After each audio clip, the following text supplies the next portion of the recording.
Bonsoir à tous, bonsoir Jean-Marc. Bonsoir Marie. Ravi de vous retrouver pour votre journal de 19h sur TLT.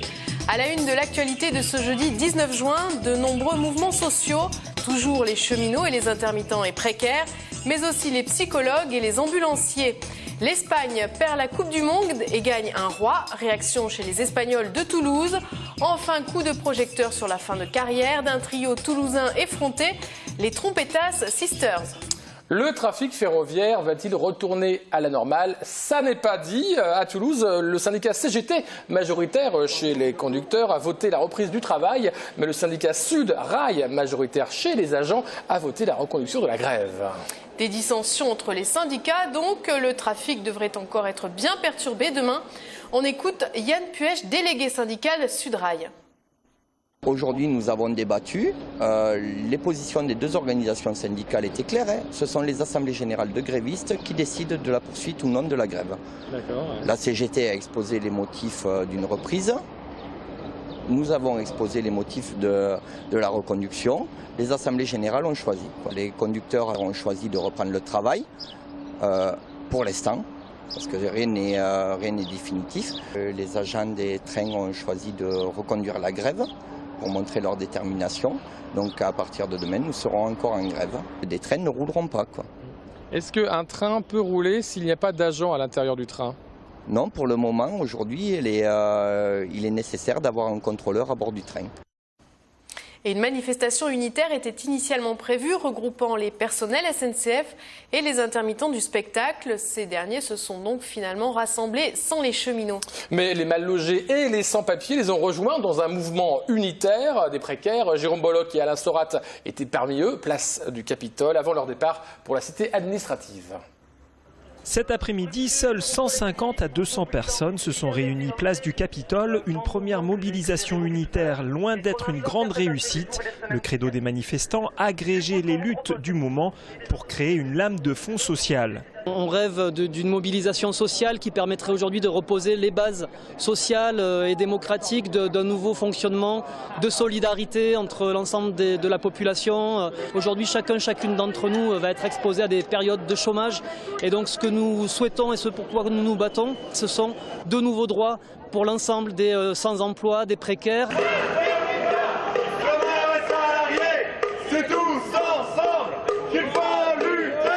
Au-delà du combat des intermittents contre l'accord signé fin mars qui prévoit la modification de leur statut, aujourd'hui la précarité dans son ensemble était au cœur du débat dans le cortège.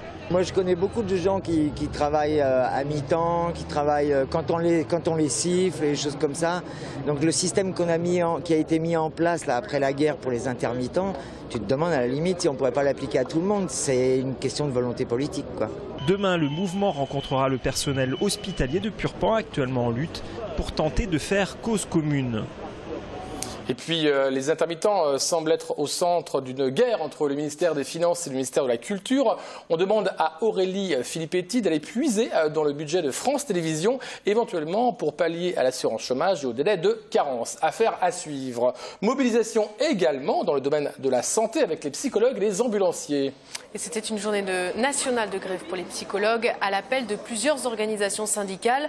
Une mobilisation rare pour cette profession. Les psychologues présentaient devant la préfecture leurs revendications salariales.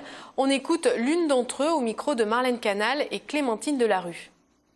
La grille indiciaire des psychologues n'a pas évolué depuis 23 ans. Donc voilà, pour vous donner un ordre d'idée, un psychologue a un niveau d'études bac plus 5. Donc il est considéré comme cadre A, donc un métier à responsabilité, et il démarre sa carrière à 1 400 € net. Voilà, en gros, et ça c'est depuis des années comme ça, et la fin de carrière c'est à peu près le double, quelque chose comme ça.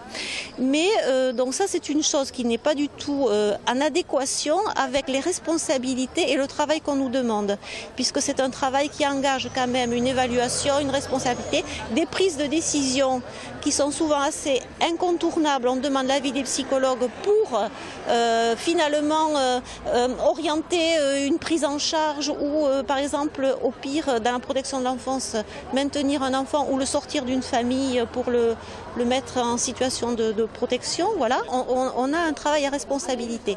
Donc ça c'est une chose. Et après, ce qui distingue aussi notre profession, c'est que il y a une précarité de l'emploi. Les psychologues sont sur des temps partiels, souvent renouvelés mais sans progression de salaire, sans possibilité d'être titularisés, et après évidemment ça a des incidences pour la retraite, etc. Et puis pour clore le chapitre social, les ambulanciers sont eux aussi mobilisés dans tout le pays. Depuis un an, une centaine d'entreprises de transport sanitaire a disparu en France, dont 3 en Haute-Garonne. Les ambulanciers dénoncent les difficultés économiques que subissent ces entreprises privées. Une délégation a été reçue à la préfecture. Dominique Buéry en faisait partie. Nous demandons une séparation des enveloppes, c'est-à-dire que nous avons 2 modes de véhicules de notre profession, le VSL et l'ambulance. On demande une séparation des enveloppes, donc que le transport sanitaire soit vraiment consacré qu'à l'ambulance, avec une TVA à 2,1, puisque c'est considéré comme une prescription médicale de transport, et le transport VSL qui avec une TVA de 10%. Parce que le gros problème que nous rencontrons, c'est que les transports VSL, les transports assis, sont dans la même enveloppe que celle des taxis. Et on veut vraiment une séparation pour avoir vraiment les bons chiffres. Et santé toujours, l'IUCT, l'Institut universitaire du cancer de Toulouse Oncopole, est enfin dans ses murs. Depuis la semaine dernière, le transfert des patients et soignants de l'Institut Claudius Regaud et de certains services d'oncologie du CHU de Toulouse a pris fin.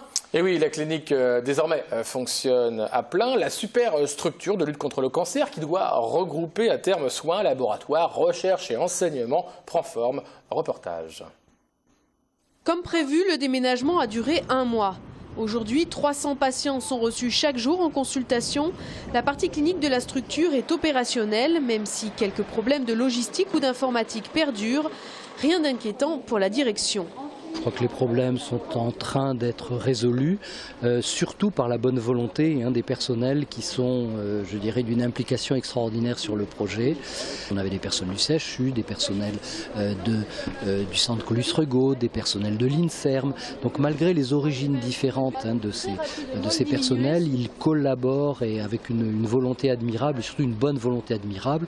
Je crois que c'est cette bonne volonté des personnels qui fait que le fonctionnement voilà, n'est pas mauvais. Meilleure preuve en est, c'est qu'au jour d'aujourd'hui, tous les lits sont occupés. Les différents partenaires publics et privés, à commencer par le CHU de Toulouse et l'Institut Claudius Regaud, viennent de signer une convention constitutive du groupement d'intérêt public de l'IUCT. Cette convention, en fait, est un des 3 étages de l'Institut universitaire du cancer de Toulouse, puisque l'Institut universitaire du cancer de Toulouse, c'est une fusée à 3 étages. C'est d'abord le site de l'Oncopole qui est le vaisseau amiral en fait de toute cette réorganisation. Ensuite, c'est une réorganisation de la cancérologie publique toulousaine avec un partage des activités sans doublon entre le site de Langlade, les sites de Purpan et de Rangueil, avec une spécialisation de chacun de ces sites dans certains cancers, chacun pour un cancer précis. Et puis le 3e étage, c'est un maillage régional des activités entre tous les acteurs de la lutte contre le cancer de la région Midi-Pyrénées, les acteurs publics et les acteurs privés. Prochaine étape en septembre prochain avec l'installation des chercheurs sur le site de Langlade. L'IUCT souhaite également attirer de nouvelles équipes. Des appels d'offres sont en cours en vue de séduire des chercheurs étrangers. Et justice à présent, la Cour de cassation de Toulouse a confirmé la condamnation de l'opérateur SFR. Je vous rappelle la chronologie de l'affaire. En 2007, SFR avait annoncé à ses salariés qu'il les avait cédés pour 1 euro symbolique à Téléperformance et à Arvato. 1900 salariés étaient concernés, dont 700 à Toulouse. Et oui, SFR avait été condamné une première fois en 2010 par le Conseil des prud'hommes à Toulouse au motif de collusion frauduleuse. Une décision confirmée en 2012 par un arrêt de la Cour d'appel de Toulouse qui parlait alors d'un plan social déguisé. La Cour de cassation vient donc de rejeter le pourvoi de SFR et de Téléperformance. L'Espagne, Marie, vous connaissez. Alors il y a un bel événement et un événement pas terrible. Alors on ne sait pas lequel choisir. Exactement, l'Espagne est sous le feu des projecteurs. Notre voisine fait la une de l'actualité. Une élimination de la Coupe du Monde et un nouveau roi, rien de moins, et ce en 2 jours seulement, à la Casa d'España où se retrouvent bon nombre d'anciens de la communauté espagnole. Toute cette actualité fait réagir. Un reportage de Pascal Soler. Felipe VI, 46 ans, nouveau roi d'Espagne, a prêté serment ce matin à Madrid. Une cérémonie volontairement sobre, suivie par quelques anciens d'origine espagnole qui se retrouvent quotidiennement à la Casa de España, des anciens pour la plupart de sensibilité républicaine. Je pense que ça va aller tout bien, parce que c'est un homme qui est bien préparé, bien, et le peuple l'aime. Il peut être utile à la maintenance en démocratie. Qu'est-ce qu'il a fait le père? Est-ce qu'il a gouverné? Ça a été toujours le Premier ministre qui a gouverné. Lui, il s'est présenté dès qu'il y avait un cas d'urgence, mais après c'est fini. Mais lui, il va suivre la même politique que son père. Il a pris une femme du peuple. C'est une journaliste comme vous peut-être. Mais ce n'est pas une, comment dirais-je, du sang royal. Et ça me plaît. En fait, ce qui vous plaît, c'est sa femme. C'est sa femme, elle est magnifique. Et ces deux petites filles, c'est une beauté. Le début de règne de Felipe VI a presque aidé à oublier la fin du règne de l'Espagne dans le football, éliminé la veille du mondial 2014 après sa défaite contre le Chili. Eh bien, écoutez, je regardais jusqu'au deuxième but et après je suis parti au lit. Et je regardais les années 90. Ah, c'était la honte. Prendre 2-0 contre le Chili. Bon, mais sans perdre contre les Pays-Bas, bon, dico, minable. Je le savais d'avance qu'ils vont perdre parce qu'ils n'avaient pas de morale. Disons que les Espagnols ils ont eu une saison très dure en Coupe d'Europe, les championnats d'Europe. Et pour le championnat d'Espagne ça a été terrible. Il y a eu des hauts et des bas, il y a eu beaucoup de blessés. Maintenant, il faut laisser la place aux autres aussi. Il faut pas tout accaparer. À la Casa de España, la télé reste malgré tout allumée. Le mondial suit son cours. Les Espagnols suivront en particulier le parcours de l'équipe de France. Et notre journaliste Pascal Soler a eu un très grand succès à la Casa de España. On continue le foot, donc l'Espagne ne sera pas en finale de la Coupe du Monde, ça c'est sûr. Un match retient l'attention des Toulousains. Il s'agit en ce moment d'ailleurs à 18h jusqu'à 19h et même à 19h45 de la Colombie qui affronte la Côte d'Ivoire. Et sur la pelouse, ce sont 3 joueurs du TFC qui se retrouvent, 2 pour la Côte d'Ivoire, Serge Aurier et Jean-Daniel Akpa-Akpro, et 1 pour la Colombie, Abel Aguilar. Les 3 violets défendent ce soir leurs couleurs nationales respectives, un cas assez exceptionnel pour être souligné. Dans son émission Côté Sport, spéciale Coupe du Monde de lundi, les invités de Samuel Prieur réagissaient au bon début en Coupe du Monde du Benjamin des 3, Serge Aurier, extrait. Serge Aurier, par contre, titulaire en puissance. Début excellent, 2 passes décisives. Là, c'est bon pour Sadram. Il va pouvoir aller aux Bahamas parce que je pense qu'il va le vendre à la fin de la Coupe du Monde à un bon prix.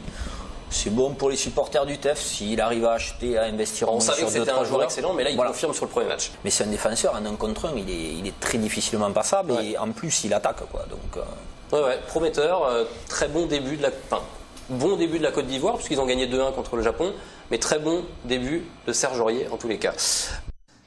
Et pour l'instant, le score du match qui oppose la Colombie à la Côte d'Ivoire est toujours à 0-0, Jean-Marc. Et oui, et il est, si vous nous regardez en direct, 19h12.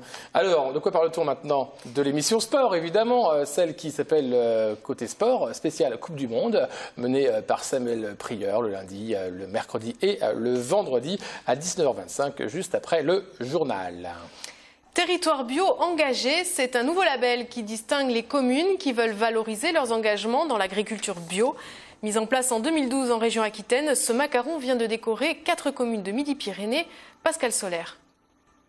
Midi-Pyrénées est une région leader dans le développement de l'agriculture biologique. C'est la première région de France en nombre d'hectares consacrés à la bio, soit 5,5% contre 3,8% au niveau national en 2012. Bon élève, certes, mais peut mieux faire. L'association Interbio Midi-Pyrénées a pour mission de développer et promouvoir les filières bio régionales, notamment à travers le label Territoire bio engagé. Il s'adresse à toutes les communes de la région, remplissant des critères bien précis. Le label Territoire bio engagé se base sur justement les 2 critères Grenelle réaffirmés dans le cadre d'Ambition Bio 2017, à savoir qu'il faut que les communes elles aient atteint les 6% 26% de SAU bio, donc sur leur périmètre, et ou, parce qu'elles peuvent avoir fait les deux, les 20% de bio dans leur cantine. En Midi-Pyrénées, c'est 4 communes qui seront labellisées aujourd'hui. On en aura une autre la semaine prochaine. Et sinon, en Aquitaine, c'est déjà 24 communes qui font partie de la démarche. Avec 11% de sa surface agricole en bio, la cave commune de l'Ariège a obtenu le label. Ces 11% proviennent d'une seule exploitation, celle de François Calvé, élu vert au conseil municipal de la cave. Aujourd'hui, l'agriculteur milite pour une politique agricole plus ambitieuse. On voulait installer un nouvel agriculteur et le choix s'est fait sur un agriculteur bio en maraîchage. Bon.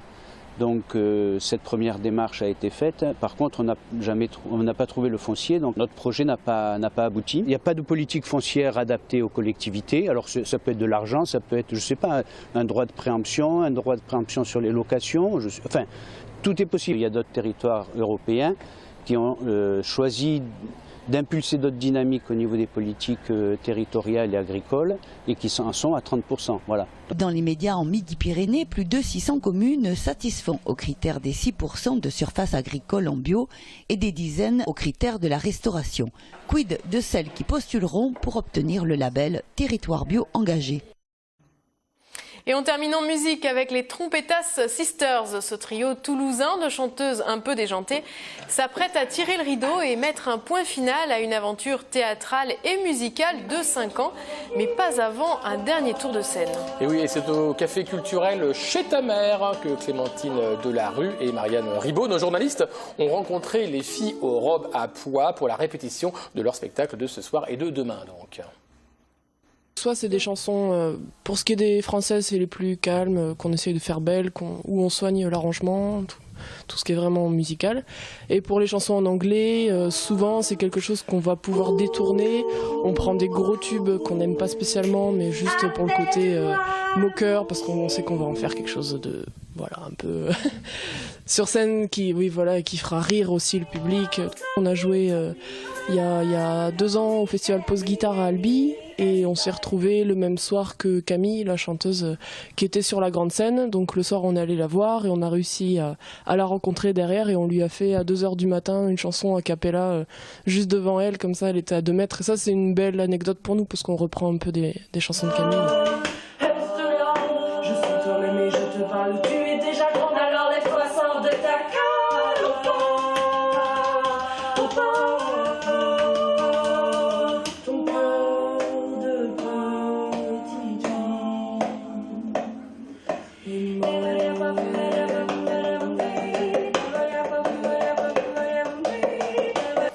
Voilà, parlons ce soir aussi de Carré VIP, juste après ce journal avec Béatrice Collin du journal 20 minutes.